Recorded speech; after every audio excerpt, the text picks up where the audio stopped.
Please. I want to start because this reminded me of something that I've always thought was an interesting argument, which is it's from a video game podcast, and they were doing an end of year conversation, and one of their categories was which game has the most style.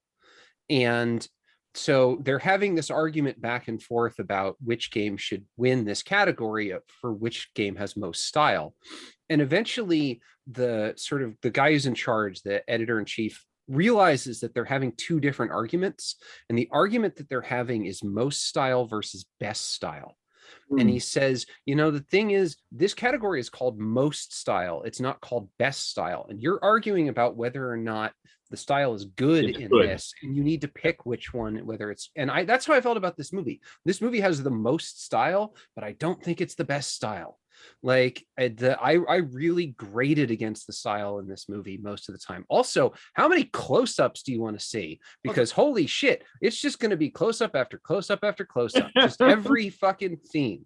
It's also wide angle roaming. Right. Let me go back to what Tad said. Most style versus best style. It reminds me of the argument, like say between Dune and like the movie House we saw. Right. Dune has the best style because it's beautifully styled, and House has the most style because it's just overwhelming. So this has definitely, I think it made a decision on a style. Well, first of all, they invented it's 18 millimeter lens, and they're like, we're going to use this for every goddamn shot we can get our hands on. And so that was Tad's talking about rather the striking, I have to admit. The whole beginning, was all those extreme close-ups, which are beautifully shot. But like, I felt a little bit like it kind of felt like a student film in that regard in the very beginning, with all, because that's like the first time a filmmaker gets a hold of a camera, they do that, we're gonna do all these close-ups that are really cool looking, and I'm gonna cut them really quick, it was showy. So to be flashy and showy, and obviously this movie transcends student film by a huge but like it just kind of felt a tiny bit like that. Yeah, the director admits that he didn't know what a wide angle lens was. He wanted to shoot through a glass ball or something because he was, and like his camera. We'll do a fisheye movie. Yeah, fisheye. Well, it's behind Scott. Yeah. And he's like, well, they make these lenses. And he actually felt later that he used it too much. So Oh, well, there you go. Well, I think, it's funny because that thing you said about the student film, I think it in a lot of ways, it does feel like somebody who kind of doesn't know what they're doing, because of like, oh, well, we're going to have this chase where he's running around chasing his daughter, trying to kill her. Right. And that whole thing is shot like the part in The Evil Dead where the entity's coming straight towards you, right? Because it's all down here. Also, it's all Rocky Horror Picture Show. And, it has a taste of that. It's all shot mid chest and fisheye, so that these caskets are just like every time, and as you're moving between it, and she's getting bigger and smaller in the frame. Somebody should have pulled this guy aside in the dailies one day and been like, man, just dial it back like 20%. Like we understand that you can do things with a camera, but you don't have to always do something. You don't have to turn it up to 11. The director did not get into film school when he applied. Really? And so he went to the theater arts school, which he said was like the next best thing. So I want to hear he wasn't being exposed to a lot of film technique. I have a feeling I'm going to agree with Chris. What were you going to just say? I had a completely different reaction to this movie. So the first hour, I'm watching this thing and I'm like, I don't know what the fuck is happening, but I feel like I'm losing my mind listening to this guy. And I'm completely disoriented, and I don't know which way is up after listening to this guy talk for 54 minutes and 30 seconds. He was, and then at 54 minutes and 31 seconds, this entire fucking movie changes when he sits down with this guy, who's trying to get him to join the party. Right. And I mean, like, any other you guys got the Drew Friedman book? somewhere. Jim, John, Scott, I'm looking at you. I know who Drew Friedman is. I know what you're saying. It's a Drew Friedman movie. White people, like in this movie. Yeah. The close-ups. Grotesques. Yeah. Oh, this is the Czech Addams Family behind extremely fast, like weirdly, oddly fascinating. And then this movie takes a hard right turn into holy fucking shit. Into a hard right turn. Like the first 55 minutes, I'm like, what is this movie about? Like, how much are I gonna listen to this guy ramble on? Like about the Dalai Lama and cremation. Tibet cremation as now I get it. Yeah, cremation and by the Tibetan time Buddhism, you get to the end, you have Nazis in the middle of that. It's so much. I did not see this. Actually, I did see this. I did not see this. But, I kind of oddly saw where this was going and didn't at the same time. I felt so like fucking dark. As soon as he pulls out the David Nees book, I was just like, oh fuck, Spear of Destiny shit. So dark, so fast. No, I thought it was so interesting to watch because sometimes in this day and age or in modern times, we often think about how the fuck could they have let people become Nazis? Like, how the fuck did that happen? How did someone change their brain and go over to that side, etc.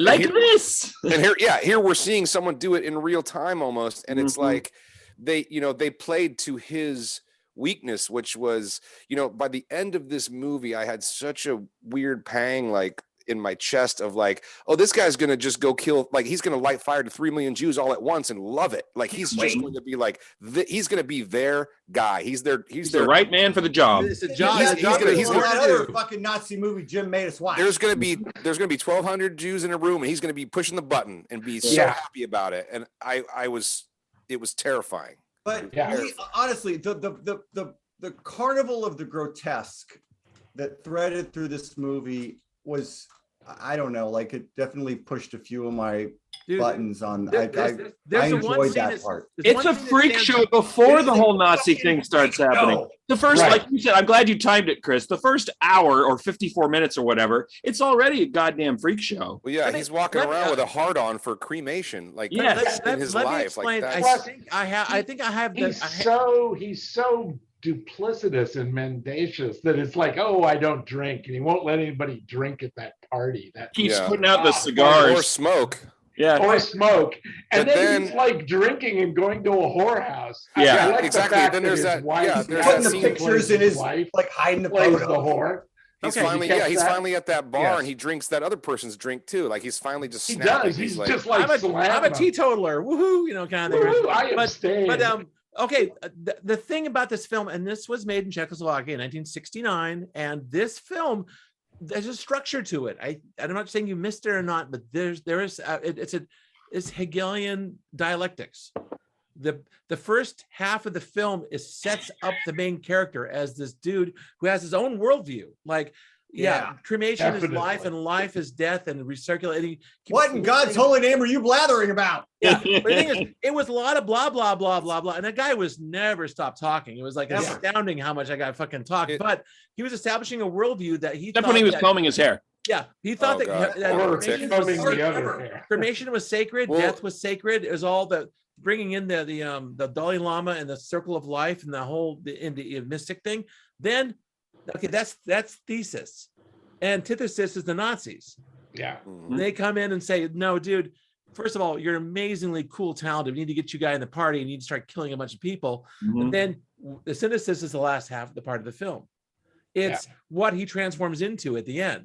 And then again, people in Czechoslovakia were inured in Hegel and all that thinking back then. So that structure runs through this film.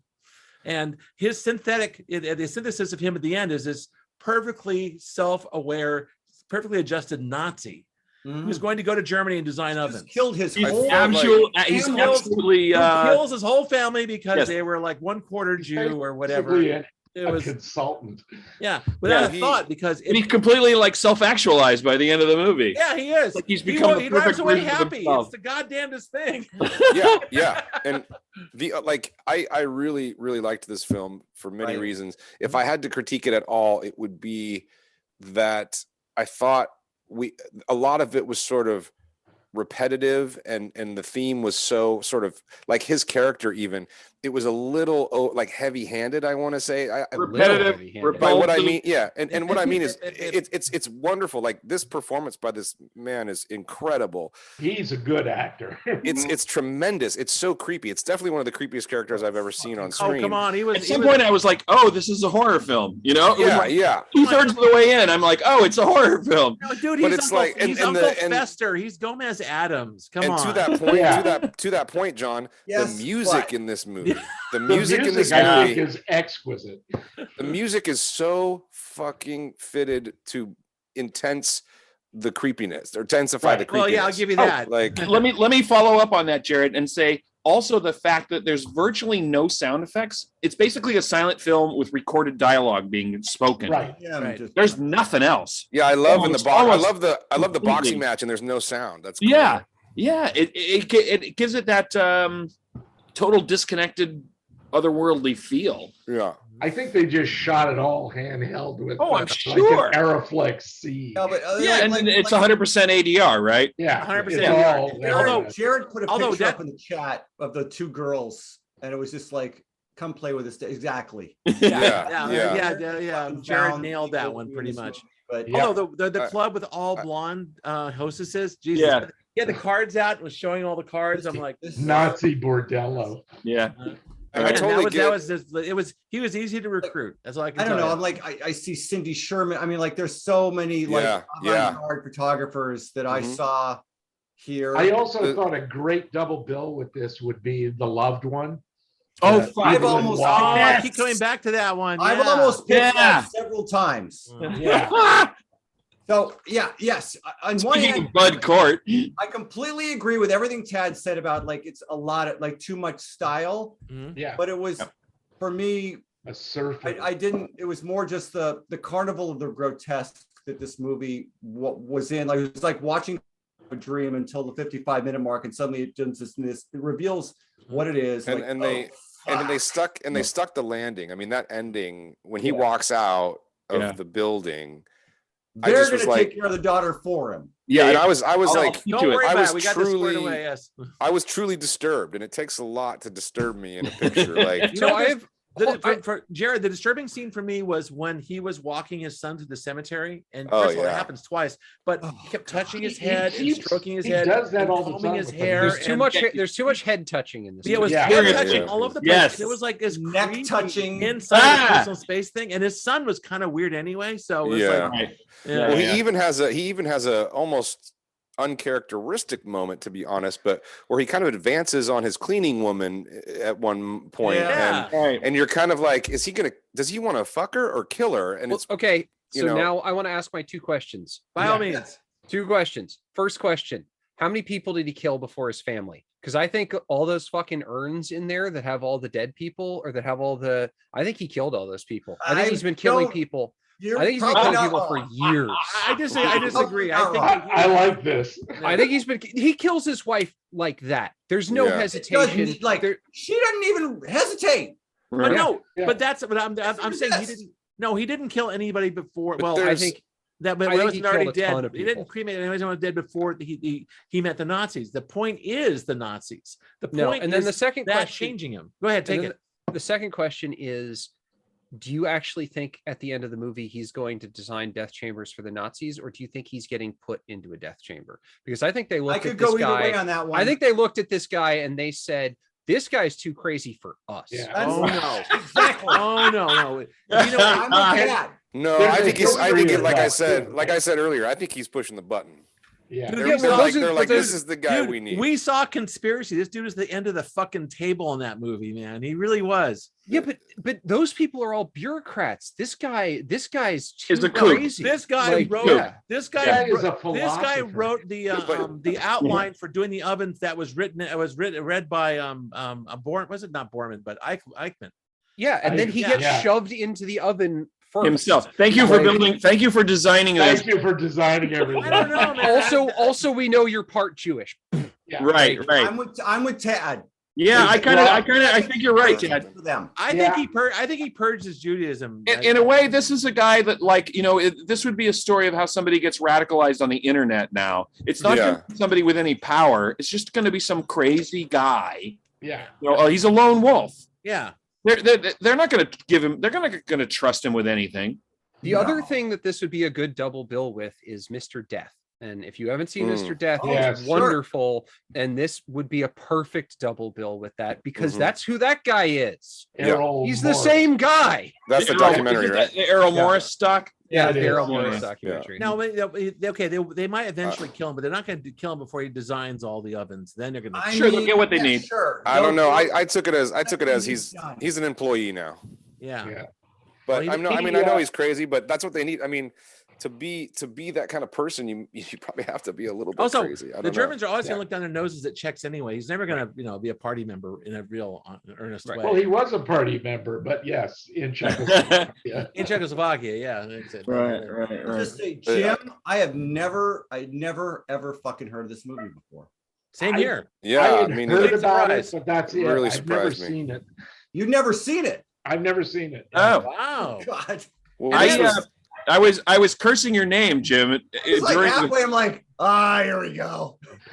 Well, it's like. Well, I like the only German soldier you see in the entire movie is dead. In a coffin.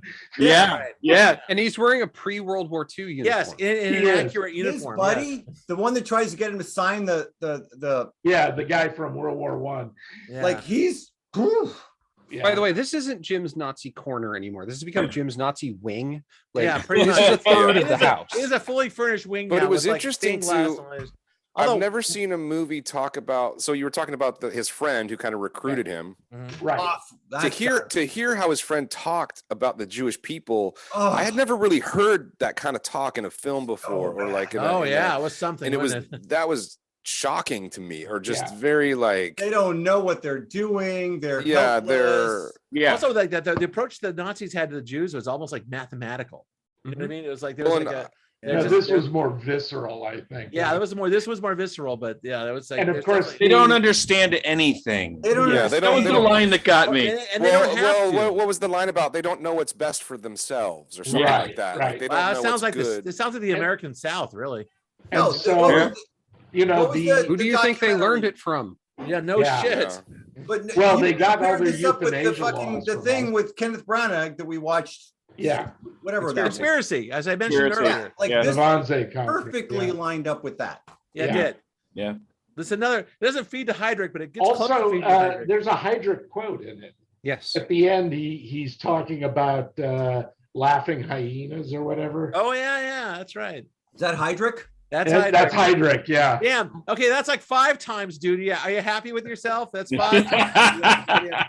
Also, one thing I know, and this is again, the film was beautifully shot. As the Reinhard Heydrich cast. I love you can argue about the wide angle lens. I thought it was really fun because it's like you drawn in, moving around, very felt very modern. But I could not stop staring at his wife's wig. That is a fun. Man. Well, not just that. She looked a lot. Contour, contouring on her nose. When she was the putty in her nose too. It was the contouring makeup on the bridge of her nose behind like this right here. Oh yeah, it was like so distracting, super distracting. Yes. Well, I thought she was a guy in drag. Almost with I completely agree with you. Yeah, you might be right. The Norman Bates wig, I kind of like. It was just like. Yeah, look at the shot behind Tad. That's what I'm talking about. It does look like Norman Bates. Not 100%. Yes, it's Norman Bates' mom, right? Okay, yeah, I think you may have. We may be onto something. I mean, and one of the reasons why I wore this T-shirt was because the fucking guy behind Scott is totally the kid from the Hot for Teacher video. Yeah. Oh, absolutely, he is. Do you think they were implying he was? I don't remember the video enough. They were implying this kid was homosexual. Yes, absolutely. Okay, good enough. That's why he has the picture of the boxer. That's why he hides it in his shirt. Yeah, oh yeah, 100%. Absolutely. Yeah. And they keep talking about how he's totally doesn't get it. Constantly going on about how effeminate. Right. I'm so glad you're interested in boxing, son. Yeah, I know. Right, totally clueless father. Oh, it was a homosexual, trick. Now we see you're a real man. The trick you see in this film that you see later in horror films is that he goes and kills his son, and you see it's shot for shot trying to kill his daughter, and it's shot for shot again. Yeah, I was kind of neat. That's how I knew he wasn't going to succeed. That's how I knew he wasn't going to succeed. Yeah, exactly. It's actually we're all worn out in the horror movie. And I actually love the shot of her. I love the shot. It's a shot, a close up of him, and then the hallway is behind him, and she's running out. I love that shot. Like, when he sees the monk again. Yeah, that was what she's like. He's just staring into space. I'm leaving. His hallucination distracted him. So okay, I want to ask you something. Oh, John, yes. I want to be sure, but when he points out that statue that's in the cemetery, isn't that his children standing there? It is. Okay. It looks just like his children. It looks just like his kids. No, they're also in the cage. They're also in the cage at the beginning. And then he addresses that. Weird. So there's some liminal space shit happening in this movie that is completely unaddressed. On the edges. My favorite of the weird subliminal stuff is he sometimes talks to the camera, but then you find out he's really talking to a person. But then you find out in the next shot that he's continuing his dialogue, but he's like elsewhere because he's in the bordello and he hangs up the fly. Yeah, those are glass. So those are like really good. Down off the chair, he's back at home. Right. Yeah, it's actually pretty wonderful. The director does that over and over throughout the film. Mm-hmm. Yeah. You know one thing about that, it's easy to do that in black and white.